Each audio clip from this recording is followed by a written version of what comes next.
Hi hello viewers, welcome to channel. இப்போ last 1 வீக்காக எல்லாருமே பேசிகிட்டு இருக்க ஒரே விஷயம் வந்து கோல்டு ரேட்டு வந்து 35% குறைய போகுது. அதாவது இன்றைக்கி ஒரு 10,000 சொன்னாக்க வந்து 6,000 ரூபாய்க்கு ஆயிர போகுதுங்கிறதுனால தான் எல்லாருமே பேசிகிட்டு இருக்காங்க.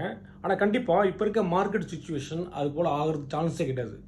எப்போ ஒரு பொருளுக்கு வந்து டிமாண்ட் வந்து அதிகமாக இருக்குதோ அப்போ வந்து அதோட விலை குறைவே சான்ஸே கிடையாது.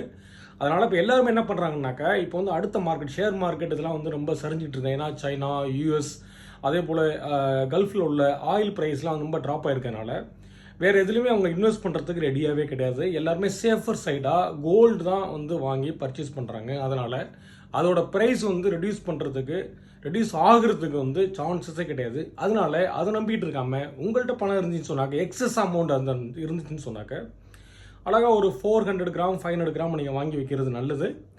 அது சேஃபர் சைடு. ஓகே. ஆனால் யார்ட்டையும் கடன் வாங்கி நீங்கள் கோல்டு வாங்கக்கூடாது. அதே போல் இருக்கிற பணத்தை இன்வெஸ்ட் பண்ணுறேன்னு சொல்லிட்டு கோல்டில் சேல் பண்ணிவிட்டு நீங்கள் ஷேர் மார்க்கெட்டில் இன்வெஸ்ட் பண்ணினாக்க மிகப்பெரிய லாஸ் ஆகும் இப்போ இருக்க மார்க்கெட் சுச்சுவேஷன்.